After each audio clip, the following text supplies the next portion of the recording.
어제 그리고 이제 윤석열 대통령이 전라북도를 방문했는데 거기에 이제 행사장에서 있었던 일이 지금 화제가 되고 있습니다. 뭐 화제라기보다 비판이 더 크다고 보는데 진보당의 강성희 의원을 사질 경호처 직원들이 다 들고서 밖으로 끌어냈어요. 그리고 다시는 못 들어가겠습니다. 물론 여기에 이제 예를 들면 대통령과 강성희 의원이 조우하는 장면에는 여러 가지 지금 서로 상반된 의견이 있어서 그 부분은 뭐 그렇다고 치겠습니다. 뭐 좋습니다.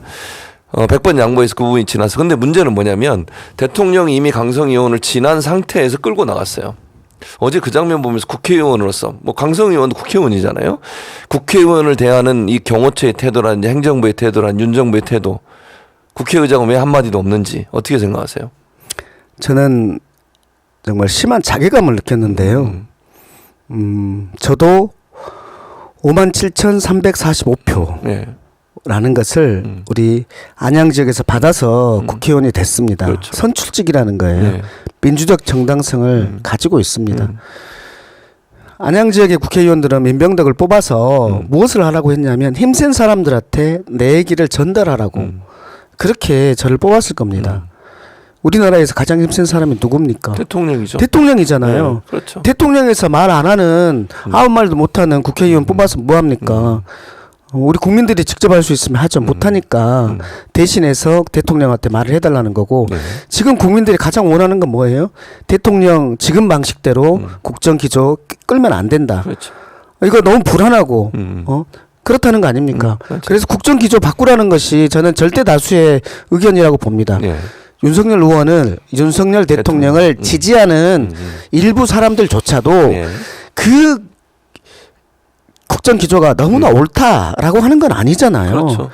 그분들도 국가를 조금 더 화합적으로 이끌고 그리고 조금 더 민생에 있어서 잘 살게 만들고 그리고 대외 관계에 있어서도 조금 더 품격도 높고 네. 그리고 북한과의 관계에 있어서 조금 더 평화롭고 안전할 수 있는 그런 쪽으로 가라는 것은 다 동의하는 거 아닙니까? 맞습니다. 근데 지금 방향이 구체적인 방향이 그러지 않으니 그 국정 기조에 대해서 바꾸셔야 된다라는 얘기는 지금 삼척동자조차도 하는 얘기를 네. 우리 국회의원이 대신 네. 그 말 한다고 해서 끌고 가버. 저는 입을 막은 것 자체가 너무 기분 나빠요. 그러니까요. 입을 막은다는 것은 말을 못하게 한다는 거잖아요. 지금 거기에서 핵심 뭐냐면 대통령의 신체에 위해를 가하기 때문이 아니고 그 방송 중에 대통령한테 어떤 말하는 것 그것을 입을 막겠다는 거 아닙니까? 그 입으로 뭘 합니까? 물어 뜯습니까? 뭐 합니까? 그리고 그 몸에 흉기를 가진 것도 아니잖아요. 네, 그 대통령 만나기 전에 그런 모든 과정들 속에서 다 통과하고 거기 있는 거 아닙니까? 네.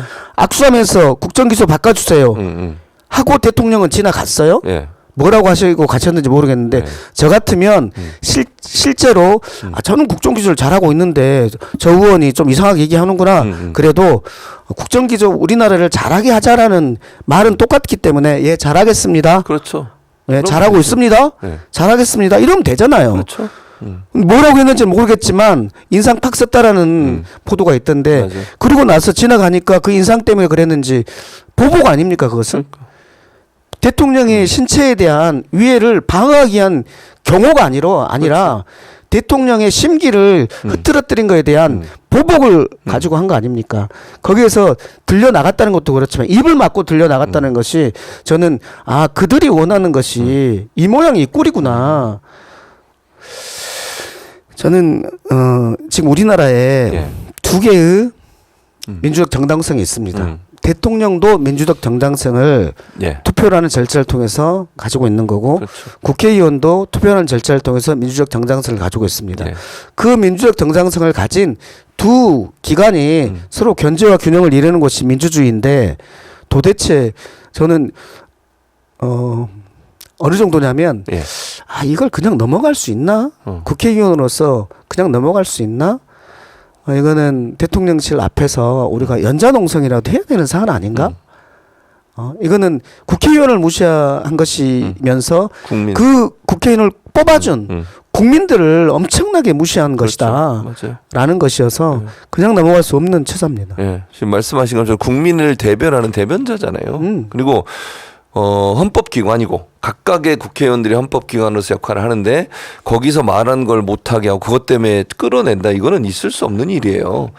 예를 들어서 그 말에 대해서 예를 들면 저는 이런 생각도 들었어요. 문재인 대통령이 예전에 한번 그 천안함 유가족이셨나요? 그 어르신 한 분이 오셔가지고 붙잡고 계속 얘기하시잖아요. 왜 북한이 했다는 말을 안 하냐 막 그런 얘기 계속 하셨어요. 그때도 문재인 대통령 옆에 누가 와서 그분을 저지하거나 제하하거나 못하 일반인이셨는데도 그리고 끝까지 말을 들어주시잖아요. 왜 이 윤석열 정부는 무슨 예전에 그 군사 독재 시절에 있을 수 있었던 행동들을 하는지 모르겠어요. 그리고 아까 말씀하신 것처럼 그 강성 의원이 무슨 뭐 유해를 가할 수 있는 어떤 무기를 갖고 있거나 아니면 뭐 폭력을 행사하고 이게 아니잖아요. 말로 얘기한 거예요, 말로. 그 또 하나 생각난 게 그 도어스 스피킹 할 때 MBC 기자 기억나시죠? 그때도. 네네. 이 모든 것이 결국은 이 권위주의적인 태도의 모습이 아닌가 하는 생각이 듭니다. 윤석열 대통령의 태도죠. 예. 사람에 대해서 보여주고 있는 태도. 그것이 국민에 대해서 보이는 태도라고 보고 도어스태핑 그거는 언론에 대해서 보이는 그렇죠. 태도가 그대로 나오. 맞아요. 무서운 게 없는 겁니다. 국민 여러분. 무서운 게 없는 겁니다. 무서운 게 없으면 그렇게 합니다. 우리 경호처에서도 잘했다고 생각할 겁니다. 우리 대통령을 위해서 확실하게 제압해버렸으니까 잘했다고 생각할 겁니다. 무서운 게 없는 겁니다. 그것이 바로 배는 게 없는 겁니다. 네. 국민 무서운 줄 모르는 거죠. 심판해야 돼요. 그래서 자 이제 민주당 얘기를 좀 해보겠습니다. 이재명 대표께서 이제 당무 복귀하시고 대여 투쟁 메시지를 좀 많이 전달하셨어요. 어떤 느낌을 받으셨어요? 들으시면서? 우리 이재명 대표께서 고민 많이 하셨다라는 생각이 들고요. 예. 이제 대여 투쟁 즉 이번 총선의 방향에 대해서 딱 선언을 하셨어요. 문제는 예. 이제 그 방향을 실현할 수 있는 구체적인 내용들을 이제 하셔야 된다. 예. 공약도 공약이고 특히 선거제에 대해서도 이제는 이제 결론을 내리셔야 될 때가 됐다라는 생각이 들고요. 네, 그렇습니다. 예. 그리고 이 탈당에 대해서 대표님이 또 얘기를 하셨어요. 뭐 어제 기자들 뭐 비공개긴 합니다만 기자들 예전에 그 본인이 살인 미수범에 의해서 공격을 당하셨을 때 함께했던 기자들을 불러가지고 차담회를 하면서 그런 얘기도 했었는데 이 말씀 어떻게 돼요? 탈당에 대해서 기자 질문을 하니까 이제 거기에 대한 소회를 밝히셨는데 민 의원님 들으시면서 어떤 생각이 드셨어요? 기본적으로요. 예. 지금 저는 당 대표에 대한 정치 테러 이것은 너무 약해요. 암살 시도입니다. 암살 미수 사건입니다. 그것도 전 대통령 선거에서 예. 역사상 가장 많은 표를 얻고 패배한 제1야당 대표에 대해서 예. 암살을 시도한 겁니다. 그렇죠. 거기에 대해서 저희는 아는 게 하나도 없어요. 그 사람이 왜 했는지도 모르겠고 변명문이라는 게 있는데 거기에는 자기가 한 이유가 있을 거 아닙니까? 그렇죠. 있겠죠.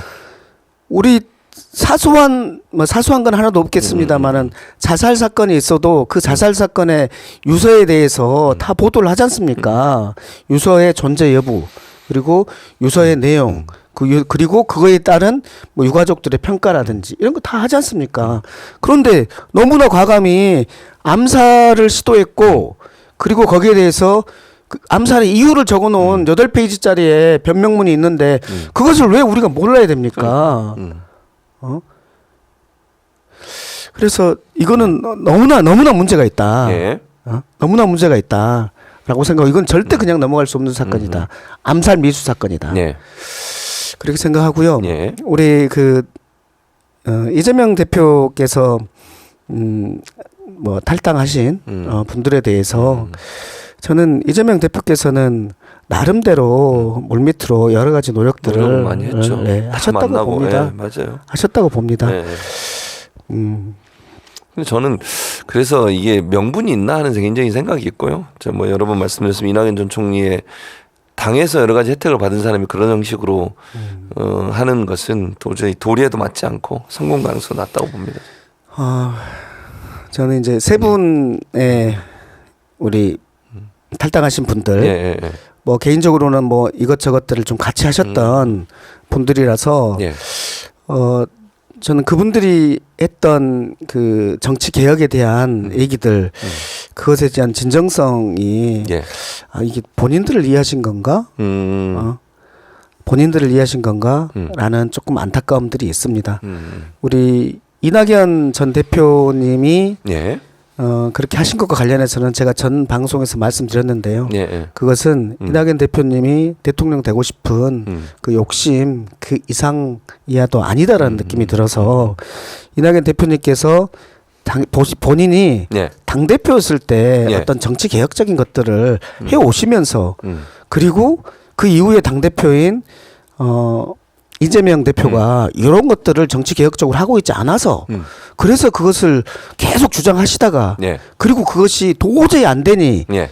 나간다. 나간다라고 하면은 이해될 수 있지만 그게 아니잖아. 전혀 그러시지 않으셨던 분이 맞아요. 갑자기 와서 이렇게 하시는 걸 보면서 그거는 다음번 대선 구도를 위해서 본인이 드러나기 위한 예. 이것으로밖에 보이지 않아서 그게 좀 안타깝게 좀 생각이 듭니다.